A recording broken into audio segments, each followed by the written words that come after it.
no control over this. It is between the Israelis and the Palestinians. There is also a complication because some of the Filipino nationals, mga babae na may napangasawa na ng Palestinian. Hindi pinapalabas yung Palestinian. So many of them are undecided kung gusto nilang umalis o hindi. Dahil siyempre ayaw naman nilang iwanan ng asawa nila, ayaw nilang iwanan yung kanilang anak.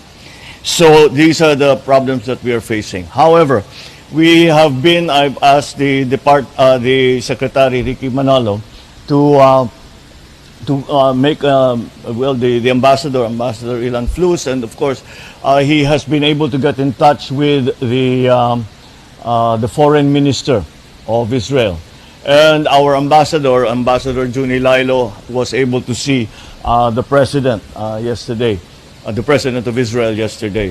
So may pangako sila sa atin na maipapalabas na ang mga Pinoy, mga Pilipino, maipapalabas na by today or tomorrow.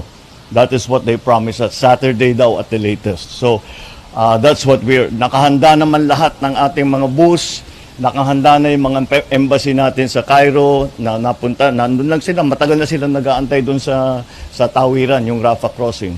And they are ready for when the time comes na tumawid na ang mga Pinoy, dadalhin at pauwi.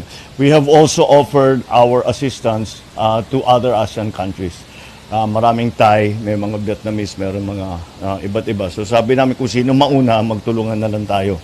And it looks like we are the ones there first because ang presence naman ng Pinoy in the area is much higher than the others. So that is the latest news that I received today, early this morning from our Secretary of the DFA. And sana naman matutuo na para mailabas na natin lahat ng gustong lumabas and bring them back home to safety.